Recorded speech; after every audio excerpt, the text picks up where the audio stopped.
Hey, so tonight, we're going to talk about what true hardship looks like. Before you complain about your Wi-Fi cutting out, let's take a journey back to a time when survival wasn't a contest on a tropical island for a cash prize. It was a desperate, minute-by-minute struggle against the raw, unforgiving power of nature and the complete failure of man. This is the story of Valley Forge, a name that has become a symbol of American resilience. But it's a story that's often sanitized, polished down to a simple tale of endurance. The reality was a nightmare of filth, disease, and starvation on a scale that is almost impossible for us to comprehend today. It was a crucible that nearly melted down the entire American Revolution into a puddle of forgotten ideals. We're going to drop right into the frozen, bloody footprints of the Continental Army in the winter of 1777. These weren't the polished soldiers you see in paintings. They were a beaten, starving, half-naked army on the verge of complete and utter collapse. They were about to face a winter that would test the absolute limits of human endurance, armed with little more than broken shoes, ragged coats, and a revolutionary cause that was freezing to death right along with them. Part 1. The Bleeding March. December 12th, 1777. The wind was a blade. It found every tear and frayed seam in Elias Stone's coat, a garment that had been a respectable shade of colonial brown when he'd left his father's farm, but was now a patchwork of mud, grime, and fading hope. The cold was not a simple sensation. It was an invading force, a fifth column that had breached his body's defenses and was now waging a campaign of slow annihilation against his very bones. Each step on the frozen, rutted cart path of the Gulf Road was a fresh agony. He no longer felt the sharp stones or the icy ridges beneath his feet. The worn-out soles of his shoes had surrendered weeks ago. The bloodied linen strips he'd wrapped around them were now frozen solid, little more than abrasive blocks of icy mud that served only to chafe his raw skin. He walked on ghosts of feet, numb and distant, the pain a dull, constant throb that pulsed in time with his weary heart, a rhythm of misery set against the drumbeat of retreat. He was 19 years of age, yet in the clouded reflection he sometimes caught in a puddle of ice, the face that stared back was ancient. The boy who had marched out of Bucks County, Pennsylvania, in the bright, confident summer of '76 was a stranger to him now. That boy's mind had been filled with the ringing words of Thomas Paine's Common Sense, his heart fired by the promise of liberty. He had been full of the summer sun, of the uncomplicated strength that came from a life of pitching hay and guiding a plow. He had said his farewells at the farm gate, his mother pressing a small Bible into his hands with tears in her eyes, his father clapping him on the shoulder with a calloused hand, his expression a mixture of pride and fear. "Make us proud, son. Come home safe." Elias clutched the strap of his musket, the cold of the steel biting through his worn mitten. He was failing on the second count, and he wasn't sure he was succeeding on the first. The creature he had become, hunched against the wind, was a thing of winter, a scavenger whose entire existence had been reduced to the gnawing hunger in his belly and the grim, soul-crushing exhaustion of defeat. Around him, the Continental Army was a great wounded serpent of misery, slithering westward. 10,000 men, the battered, skeletal remnants of a year of disastrous fighting, staggered onward. They were a phantom army, a procession of scarecrows leaving a trail of blood in the snow from their thousands of shoeless feet. They had been brave at Brandywine Creek, only to be outflanked and broken. They had been daring in the foggy dawn at Germantown, only to be undone by confusion and friendly fire. And they had watched helpless from the surrounding hills as General William Howe's British legions, a sea of immaculate red coats and gleaming bayonets, had marched triumphantly into Philadelphia, the very heart of their fledgling nation. Congress had fled to York, and now so had their army. Elias lifted his head, a colossal effort that made the muscles in his neck crack in protest. The sky was the color of lead, a low, oppressive ceiling that seemed to press the very air from his lungs. Flurries of snow, hard and sharp as sand, swirled in the wind, stinging his chapped face and catching in his eyelashes. He glanced at the man marching beside him, Silas Croft, a blacksmith from a small town near Boston. Silas's face, framed by a grizzled, ice-flecked beard, was a mask of stoic endurance, his features looking as though they'd been hammered out of iron on his own anvil. He was twice Elias's age, a veteran of the French and Indian War, and possessed a cynicism as hard and sharp as the steel he once worked. "Keep your eyes on the back of the man ahead," he grunted, his voice a low rumble that was barely audible above the wind. He didn't look at Elias. His gaze was fixed forward, a habit of a man who had long ago learned that looking around only revealed more vistas of despair. On Elias's other side, Caleb Fitch, a boy from the rolling hills of Virginia who couldn't have been more than 15, shivered so violently his teeth chattered like castanets. He was a fifer, his precious instrument tucked deep inside his thin jacket for safekeeping. His youthful face, which should have been smooth and ruddy, was gaunt and pale, his lips tinged with a worrying shade of blue. Are we just marching until we die, Silas?" he whispered, his words catching in his throat. Silas spat a thin stream of saliva that froze into a tiny bead of amber before it hit the ground. "We're marching until the general tells us to stop. It is not the same thing. Mostly."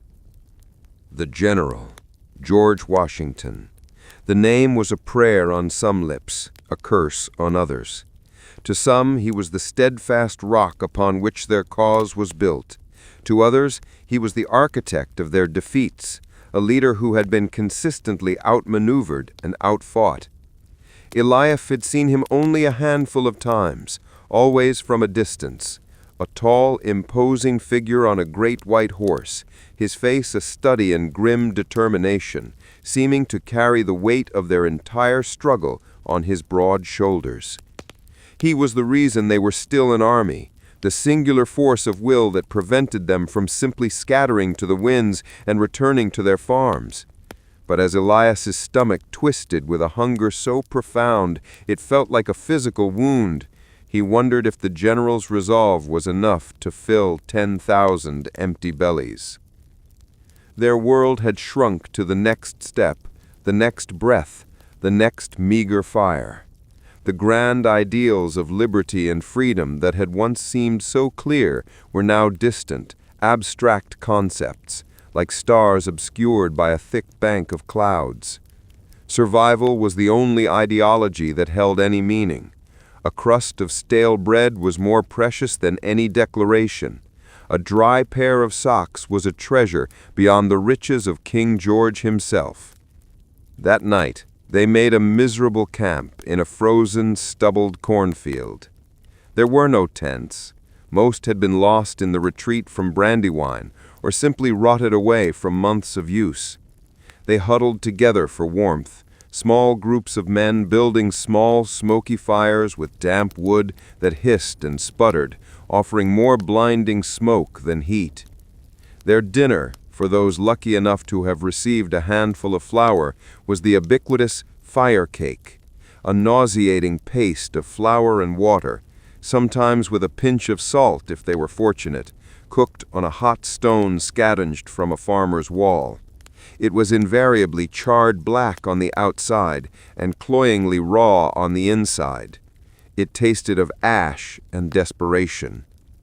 As Elias chewed the gritty, doughy mass, he listened to the sounds of the camp, a symphony of misery that would haunt his dreams for years to come. The deep, rattling coughs that echoed from every corner, the low moans of the sick and the wounded, the quiet, desperate sobbing of a man who had finally reached the end of his endurance. He saw men boiling their own cracked leather shoes to soften them enough to chew. He saw others, their eyes vacant and hollow, simply lie down in the snow, wrapping their thin blankets around them and surrendering to the cold's final, peaceful embrace. "Don't you watch them," Silas muttered, nudging Elias with a sharp elbow. His voice was rough but not unkind. "Look at the fire. You watch a man give up, a part of you gives up with him. It's a sickness of the spirit, and it spreads faster than the pox." Elias forced his gaze back to the pathetic, struggling flames. He thought at home. The memory was so vivid it was a physical pain, a sharp twisting in his gut that was worse than the hunger. He could see his father's farm in his mind's eye, the neat stone walls bordering the fields, the big red barn with its comforting scent of hay and livestock. He could smell his mother's kitchen, the rich aroma of baking bread and simmering apple butter. He could feel the radiating warmth of their great stone fireplace, the solid, contented weight of a full stomach, the simple, clean comfort of his own rope bed with its thick woolen blankets. It felt like another life, a dream he'd once had. He had left that warm, solid life to fight for something. He just couldn't remember what the feeling of that conviction was like anymore. The next few days blurred into a single, unending ordeal. They crossed the Schuylkill River on a hastily built bridge of wagons laid side by side, the dark, icy water churning below them with a hungry sound. The cold was relentless. It was a living entity, a malevolent spirit of the land. Frostbite. Part 3. The Crucible of Winter. The completion of the hut was not an end to their suffering, but the beginning of a new, more insidious kind. The violent, immediate struggle against the elements, the wind, the snow, the brutal labor, was replaced by a slow, grinding, monotonous war of attrition against hunger, disease, and despair. Winter tightened its icy grip on Valley Forge, and their log hut, number 17 on the street assigned to the 3rd Pennsylvania Regiment, became their entire world. It was a tiny island of flickering warmth and smoky air in a vast frozen ocean of misery, a cramped sanctuary that was equal parts shelter and prison. Life settled into a grim, unvarying routine, dictated by the drumbeat and the rumbling of empty stomachs. The day began before dawn with that relentless, hated sound, a summons back to the reality of their existence. They would crawl from their shared blankets on the floor, shivering in the semi-darkness of the hut, the fire having burned down to a pile of glowing embers. The first and most critical task was always to rekindle it, a ritual performed with the reverence of a religious ceremony. A failed fire meant a day of utter, bone-chilling misery. Breakfast, on the good days, was the infamous fire cake. Elias learned to cook his on the stone hearth until it was charred black, which at least made the inside less of a doughy, indigestible lump. He would wash it down with a cup of melted snow, which often had a smoky, unpleasant taste from the ashes that drifted down the chimney. More often than not, there was no flour to be had. On those days, breakfast was a tightened belt and the hollow, gnawing ache in the belly that had become their constant companion. The men took to chewing on birch twigs or the ends of their leather belts to trick their stomachs into feeling full. The days were a blur of military duty, performed by men who were ghosts of themselves, their uniforms hanging like rags on their emaciated frames. Guard duty was the worst of it. Standing for 2 hours at a time on a wind-swept picket line at the edge of the camp, staring out at the snow-covered hills, the cold would seep into Elias's bones until he thought he would never be warm again. His mind would drift back to his farm, to a warm meal, to any place but here. He would have to stamp his frozen feet and slap his arms across his chest to stay awake, knowing that to fall asleep was to die. He saw it happen. He saw men on guard duty who had frozen to death where they stood, standing upright like grotesque statues, their muskets still clutched in their icy hands. The primary enemy was no longer the British, who were living in warmth and comfort in the occupied houses of Philadelphia, attending lavish balls and theatrical productions. The enemy was starvation. The Army's supply system, managed by an inept and corrupt commissary general, had completely and utterly collapsed. Wagon trains promised from other states failed to arrive. The roads were impassable, the wagons broken down, the supplies spoiled. Farmers in the surrounding countryside, tired of being paid in worthless continental currency, preferred to sell their precious goods to the British for hard coin, a pragmatic betrayal that the starving soldiers could almost understand. "Thanksgiving Day is hereby proclaimed by the Continental Congress," Sergeant McCullough had read from a general order one morning in late December, his voice thick with a bitter sarcasm. He stood by the fire, the flimsy paper trembling in his hand. "In celebration of our great cause, all men shall receive a half-gill of rice and a tablespoon of vinegar." He crumpled the paper and tossed it into the flames. "A feast for kings, boys. Try not to founder yourselves on the bounty." The constant gnawing hunger did strange, terrible things to men. It shortened tempers to a razor's edge and bred a dark suspicion. A man who managed to scavenge an extra potato was viewed with a mixture of envy and resentment. Elias saw two soldiers from a neighboring regiment fight to the death with their bare hands over a stolen piece of salted fish no bigger than his palm. Yet within the close confines of Hut 17, a different code prevailed. What little they had, they shared. If Samuel Jones managed to snare a scrawny squirrel, he would stew it in his small pot, and the thin, greasy broth would be divided 9 ways. If Silas traded some mending work for a handful of dried peas, they would be counted out and distributed evenly. This shared suffering forged a bond stronger and more profound than any military discipline. Then came the sickness.